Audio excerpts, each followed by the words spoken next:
지난주에 우리 함께 보았던 내용은요, 바울과 바나바 일행이 예루살렘에 가서 예루살렘의 교회의 기둥들과 서로 친교의 악수를 하였습니다. 그 내용을 보았습니다.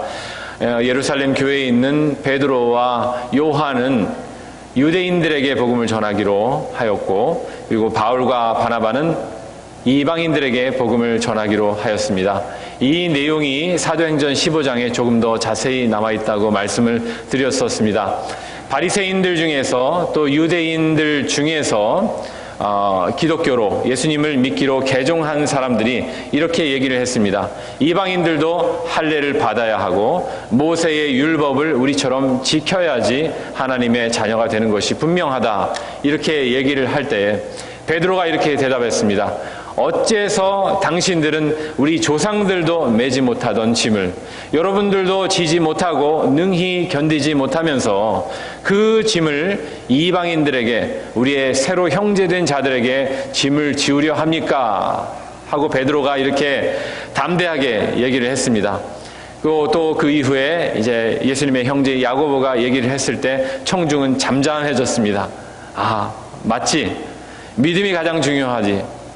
할례는 우리 유대인들은 우리의 옛날부터 내려오던 그 관습대로 할례를 해야 될지 모르지만 이방인들에게는 할례를 행할 필요가 없지, 그렇게 동의를 했습니다.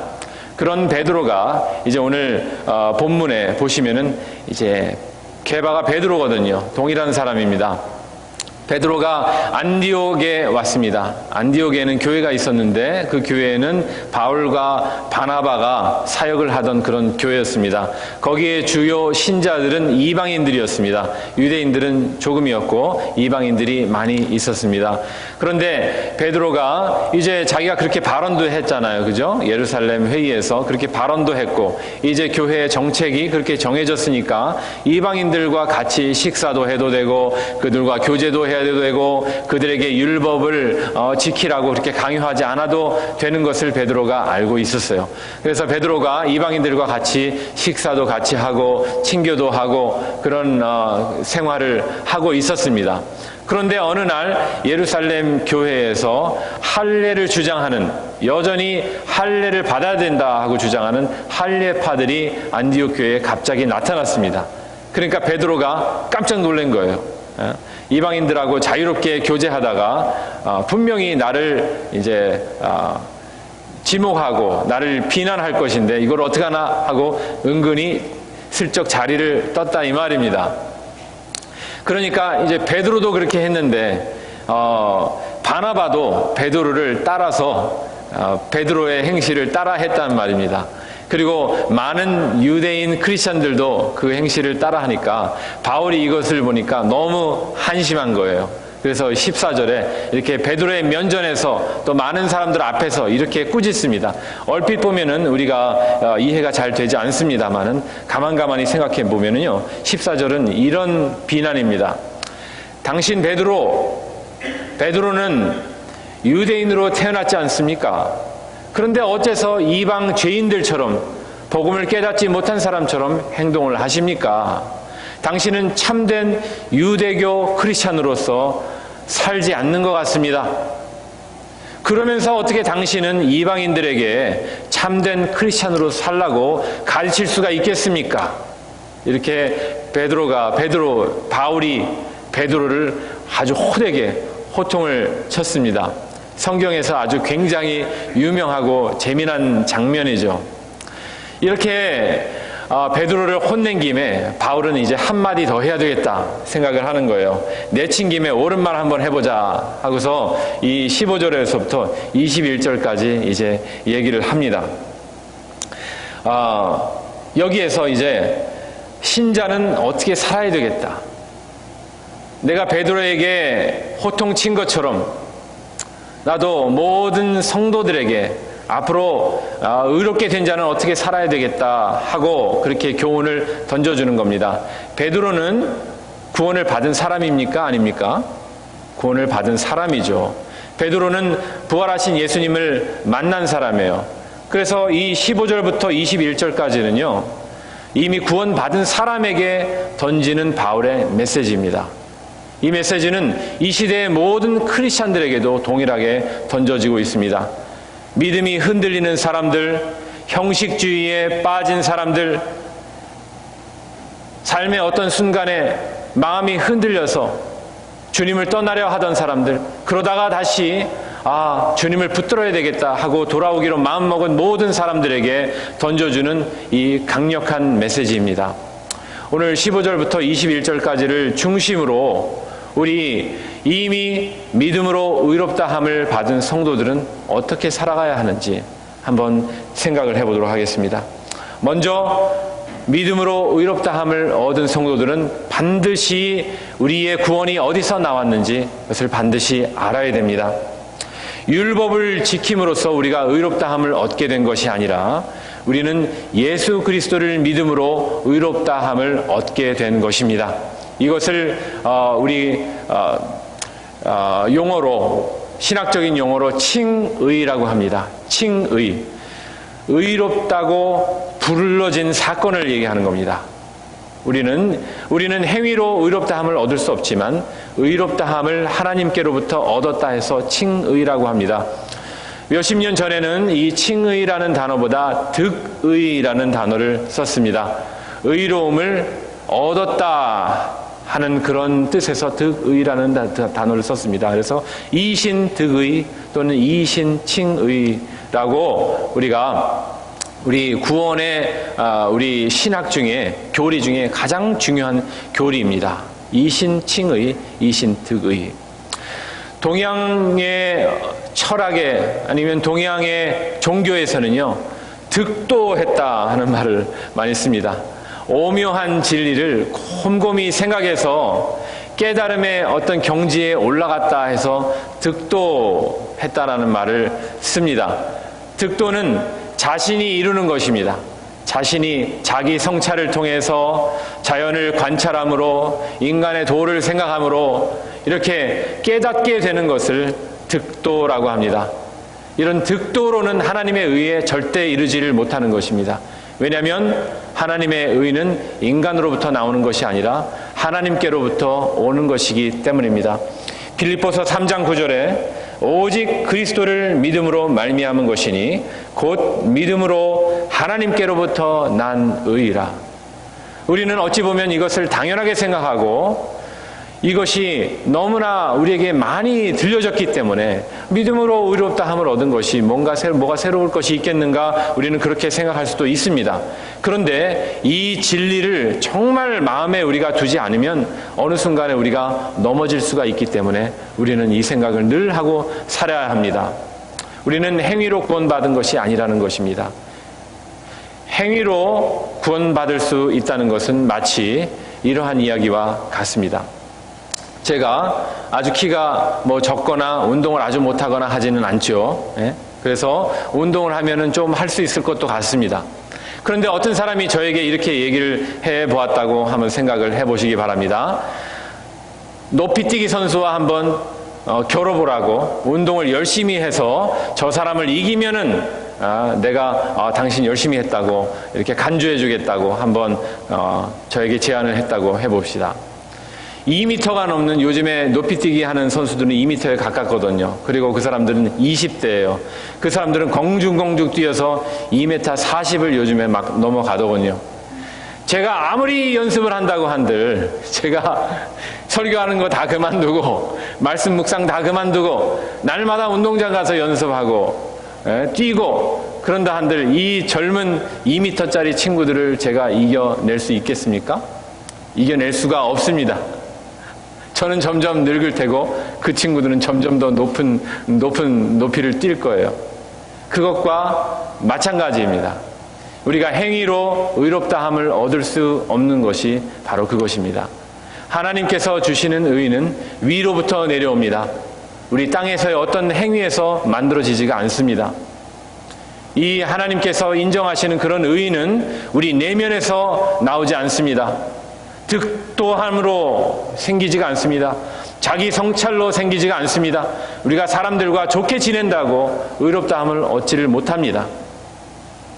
이 의는 바로 하나님께로부터 우리에게 오는 의이고 믿는 자에게 주시는 선물입니다. 에베소서 2장 8절부터 9절에요. 너희는 그 은혜에 의하여 믿음으로 말미암아 구원을 받았으니 이것은 너희에게서 난 것이 아니요 하나님의 선물이라. 행위에서 난 것이 아니니 이는 누구든지 자랑치 못하게 하려 함이라. 우리가 의롭다 함을 얻은 것은 예수님을 믿는 믿음에서 난 것입니다. 이것을 반드시 우리가 마음 깊이 새겨야 합니다. 그렇지 않으면 어느 순간에 우리의 삶이 흔들릴 때, 우리가 의심에 빠질 때 우리는 넘어질 수가 있어요. 그때 우리는 다시 생각해야 합니다. 믿음으로 다시 돌아와야 하는 것을요. 17절과 18절을 제가 한번 읽어드리도록 하겠습니다. 제가 이렇게 제 나름대로 번역을 했습니다. 그러나 만일 우리가 예수 안에서 의로워지려고 노력하다가 여전히 죄인인 것이 발견된다고 해서 그리스도께서 죄를 부추겼다고 말할 수 있습니까? 결코 그렇지 않습니다. 나는 내가 헐어버린 율법을 다시 세우려 하지 않습니다. 만약에 그렇게 하면 내 잘못을 스스로 인정하는 꼴이 될 것입니다. 이 17절, 18절의 말씀인데요. 여기서 우리가 생각할 수 있는 것은 무엇이냐면요. 하나님을 믿고 예수님을 구주로 영접해서 의롭다함을 얻은 사람들은요, 어떠한 비난이 쏟아지더라도, 외부에서 어떤 비난이 쏟아지고 내가 내 자신에 어떻게 실망을 하더라도, 내가 다시 죄를 짓는 죄인으로 드러난다 할지라도 이것이 그리스도 때문에 그런 것이 아니니까 나는 율법으로 돌아가지 않고 나는 예수님께로 돌아가겠다 하는 이런 마음을 우리는 가지고 있어야 됩니다. 왜냐하면 우리가 율법을 행함으로 의롭다함을 얻은 것이 아니고 생명을 얻은 것이 아니고 우리는 예수님을 믿음으로 생명을 얻었기 때문에 우리는 율법을 지키겠다고 돌아가지 않아야 합니다. 율법을 지킨다는 것이 우리 이 21세기를 사는 현대 크리스찬들에게 무엇을 의미하는 것일까요? 613개의 랍비들이 생각하는 그런 해야 되고 안 해야 되는 그런 조항들이 우리에게 주어지지 않았는데 이 성경에서 말하는 이 율법주의에 빠지지 말아야 된다는 것은 우리에게 무엇을 의미하는 것일까요? 그것은 우리가 형식주의적인 그러한 예배 생활, 가식적인 신앙 생활, 보여지는 그런 모습, 그런데 우리가 빠지지 말아야 된다는 그러한 교훈입니다. 신앙생활을 하다 보면은 내가 왜 이렇게 믿음이 떨어졌지? 내가 좀 성경을 좀 더 읽어봐야 되겠다. 내가 요즘에 수요예배 나가지 않는데 수요예배를 다시 한번 참석해야 되겠다. 아니면 내가 성경을 하루에 한 장씩 읽어야 되겠다. 아니면 내가 식사기도를 빼먹지 않고 해야 되겠다. 그렇게 하면은 내가 믿음을 다시 회복할 수 있지 않을까. 그렇게 생각을 하는 경향이 많이 있습니다. 그리고 우리가 교회에 나와서 어떤 봉사를 하고 일을 하고 교회를 섬기고 우리 함께 오이코스를 잘 참석하고 그러면서 우리가 다시 주님께로 돌아가는 걸로 생각할 수가 있습니다. 그것은 아닙니다. 우리가 주님께로 돌아간다 하는 것은 주님을 믿는 그 믿음으로 돌아간다 하는 그런 것입니다. 그러면 우리가 주님께서 나가서 이렇게 기도할 수 있어요. 주님, 내가 주님을 다시 바라봅니다. 주님을 바라보면서 나의 잘못된 행동들을 다시 돌아봅니다. 주님, 내가 주님을 바라볼 때에 내가 얼마나 위선적인 자였는지 고백하게 됩니다. 주님, 내가 주님을 바라볼 때에 나의 삶을 돌아보니 너무나 부끄럽습니다. 주여, 내가 주님을 믿는 믿음으로 다시 돌아가기를 원합니다. 회복되기를 원합니다. 그 새로운 날들로 다시 돌아가기를 원합니다 하는 그 고백이 우리 안에서 터져 나와야 되는 거죠. 그것이 주님 앞에 돌아가는 것입니다. 예배에 참석하는 것, 성경 한 장 더 읽는 것 물론 중요하죠. 그런데 그것으로 우리가 의를 삼는 것이 아니라 주님을 사랑하는 그 간절한 마음이 우리를 새롭게 하고 주님과 다시 한번 그 뜨거운 사랑의 관계를 회복할 수 있는 길입니다. 에레미야 선지자는 북왕국이 멸망하고 남왕국이 또 멸망하는 직전과 그 이후에 살았던 선지자입니다. 너무나 안타까웠어요. 왕국이, 하나님의 나라가 멸망하는 것을 바라볼 때에 예레미야는 그 이유를 알고 있었어요. 백성들이 하나님의 앞에 바로 서지 못하고 죄를 저지르고 이방 풍습을 따랐을 때 하나님께서 그들에게 망하는 것을 이를 허락하셨던 그것을 예레미야 선지자는 알고 있었기 때문에 너무나 안타까운 마음으로 예레미야 애가를 썼습니다. Lamentation. 너무나 안타까운 노래. 이 애가의 마지막 구절에 이렇게 나와 있습니다. 여호와여, 우리를 주께로 돌이키소서. 그리하면 우리가 주께로 돌아가겠사오니 우리의 날들을 다시 새롭게 하사 옛적 같게 하옵소서. 주님 앞으로 돌아가기를 원합니다. 주님이여, 나를 불러주소서. 주님 앞에 나가서 주님과 다시 교제하기를 원합니다.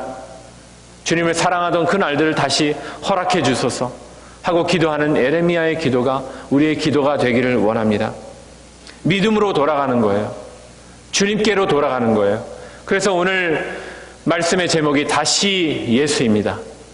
다시 예수. 예수님을 믿음으로 의롭다 함을 얻고 생명을 얻은 사람은 우리가 흔들릴 때마다 다시 예수님께로 돌아가야 됩니다. 그 믿음을 다시 붙들어야 됩니다. 말씀을 묵상하다가요, 문득 지난 11월에 히브리서 11장 1절로 말씀을 전했던 생각이 났습니다. 믿음은 바라는 것들의 실상이요 보이지 않는 것들의 증거이니, 그때 믿음을 붙들기로 하나님 앞에 고백하고 하나님 앞에 다짐하고 그렇게 섰던 때가 생각이 나면서 그 이후에 내가 믿음 없는 말을 얼마나 많이 했나, 내가 믿음의 행동을 어떻게 살아갔나, 얼마나 하나님 앞에 정말 교만하고 죄짓고 부끄럽게 그렇게 믿음 없는 삶을 살아왔는가 다시 한번 생각을 하게 되었습니다. 믿음으로 의롭다함 받으신 여러분들, 주님을 믿는 그 관계로 다시 돌아가시기를 바랍니다. 율법으로 돌아가는 것이 아니라 형식적인 신앙생활, 가식적인 종교생활로 돌아가는 것이 아니라 믿음으로 돌아가셔야 합니다. 주님을 바라보셔야 해요. 19절부터 21절까지도 굉장히 중요한 말씀이 여기에 있습니다. 오늘의 요절과도 같습니다. 20절을 제가 한번 읽어드리면서 또 마지막 교훈을 우리 생각해 보도록 하겠습니다. 내가 그리스도와 함께 십자가에 못 박혔나니 그런즉 이제는 내가 사는 것이 아니요 오직 내 안에 그리스도께서 사시는 것이라. 이제 내가 육체 가운데 사는 것은 나를 사랑하사 나를 위하여 자기 자신을 버리신 하나님의 아들을 믿는 믿음 안에서 사는 것이라. 바울은 이렇게 고백합니다. 나는 율법으로 말미암아 율법에 대해서 죽었고 나는 하나님에 대해서 살기로 작정한다고 이렇게 말을 합니다. 바울은 이제 율법과 살지 않기로 했어요. 하나님과 살기로 했어요. 요즘에 한국에서 나홀로 문화가 아주 많이 퍼졌다고 하죠. 혼자 밥 먹고 혼자 영화도 보고 혼자 뭣도 하고 혼자 여행도 가고 뭐 그런 문화들이 많이 있대요. 어쩌다가 식사하면서 나 홀로 산다, 나 혼자 산다 뭐 그런 프로를 가끔 보기도 하는데요. 한국의 그 지긋한 싱글들이 나 혼자 산다 그러면서 재미난 일들 또 취미 생활들 그렇게 쿨하게 그렇게 사는 모습을 보는데요. 저는 하나도 재미가 없더라고요. 재미가 없어요. 요즘에 물론 세대가 그렇고 또 우리 사는 모습이 핵가족화되고 그렇기 때문에 우리는 홀로 생활해야 되는 부분들이 많이 있습니다. 그러나 우리 믿음으로 사는 의인들은요, 나 홀로 산다가 아니에요. 예수님과 함께 산다예요. 우리는 예수님께로 돌아가서 예수님과 함께 사는 거예요. 바울은 고백합니다. 나는 율법에 대해서 죽었다. 바울의 독특한 이런 어법이에요. 못못에 대해서 죽었다 하는 것은요, 나는 율법과 더 이상 상관이 없다. 그 세세한 법조문과 규례를 지키려고 나는 노력하려고 애쓰지 않는다. 그러나 나는 율법을 만드신 하나님의 그 마음으로 돌아가겠다 하는 그런 바울의 고백입니다. 나는 율법과 살지 않겠다. 나는 율법에 대해서 죽었다. 그러나 나는 하나님에 대해서 살겠다 하는 겁니다. 20절 방금 읽었던 이 위대한 고백, 우리의 고백이 되어야 되겠습니다. 나는 그리스도와 함께 십자가에 못 박혔다 할 때 나는 나의 옛사람은 이미 죽었다 하는 겁니다. 예수님과 함께 하나가 되었어요. 그리고 이제 예수님의 부활과 함께 나도 다시 살았다 하는 겁니다. 예수님과 함께 죽고 예수님과 함께 사는 삶을 나는 산다는 거예요. 그것이야말로 예수님께 돌아가서 예수님과 동행하는, 동거하는 그런 삶을 사는 거죠. 그런 삶을 말씀하는 겁니다. 우리는 다시 그 시절로 돌아갈 수 없는 것은 이것과 같습니다. 애벌레가 그 껍질을 벗고 나비가 되었습니다. 아름다운 날개를 달고 하늘을 날다가 문득 옛날 생각이 났어요. 내 옛날에 그 쭈글쭈글하던 애벌레 시절이 있었지. 그 시절로 돌아가면 어떨까. 그런 생각을 해본다 그래서 이미 나비가 된 그 애벌레가 다시 애벌레로 돌아갈 수가 있습니까? 없습니까? 그 쭈글쭈글한 그 상태로 나무를 기어다니던 그런 생명으로 돌아갈 수가 없습니다. 우리 믿음으로 의인된 사람은 그와 같습니다. 우리는 예수님을 믿어서 예수님을 구주와 구세주로 영접해서 우리는 하나님의 의를, 칭의를 받았습니다. 때때로 우리가 흔들리고 넘어지지만, 죄를 짓지만 우리는 예수님께로 다시 돌아가서 예수님과 동행하는 그런 삶을 살아갑니다. 나비가 된 우리는 다시 애벌레로 돌아갈 수가 없습니다. 예수님께서는 우리에게 충분하신 분입니다. 나는 알파요 오메가요, 처음이요 나중이라, 나는 시작과 끝이라 하신 예수님께서 말씀의 시작과 끝이 되시고 태고부터 계시고 영원히 계시는 주님, 모든 일의 시작과 마침이 되시는 우리 주님께서 우리에게 충분한 분이 되십니다. 예수님 이외에 우리는 다른 것이 필요가 없습니다. 만족함이 없습니다. 세상 것으로는 우리는 기뻐함이 이제 없습니다. 예수님 한 분으로 만족하면서 예수님과 동행하면서 우리는 살아가는 의인이 되었습니다. 그렇게 우리가 살지 않으면은 21절에 바울이 말한 대로 예수님께서 헛되이 돌아가셨다, 예수님께서 헛되이 죽으셨다, 그런 삶을 우리로 돌아가야 되겠습니까? 그렇지 않습니다. 이미 의인이 된 우리는 믿음으로 말미암아 사는 사람이 되었습니다. 예수님의 죽음을 헛되지 않게 그렇게 살아가는 우리가 되어야 되겠어요. 말씀을 정리하겠습니다. 우리는 믿음으로 의인이 되었습니다. 그 사실을 늘 우리는 마음속 깊이 깨달아서 형식주의에, 종교주의에 우리의 얄팍한 종교심을 만족시키기 위해서 그렇게 종교생활, 종교놀이에 빠지지 아니하고 우리는 예수님께로 돌아가서 예수님과 동행하면서 우리는 살아가야 되겠습니다. 믿음으로 의인된 우리의 삶은 우리의 과거요, 우리의 현재요, 또한 우리의 미래입니다. 우리는 믿음으로 칭의함을 받았습니다. 그것이 우리의 과거이고 이러한 동일한 믿음으로, 예수님을 믿는 믿음으로 우리는 현재를 살아가고 있습니다. 그리고 이러한 믿음, 예수님 붙잡는 믿음으로 우리는 앞으로도 살아갈 것입니다. The righteous shall live by faith. 나를 살리셨고 또 나를 살게 하시며 앞으로 나를 살게 하시는 우리 예수님, 그분을 믿는 믿음, 그분께로 돌아가서 다시 예수님과 함께 사는 삶을 오늘 이 시간에 다시 시작하시지 않겠습니까? 아멘. 우리 그런 삶을 사시기를 바랍니다. 아멘.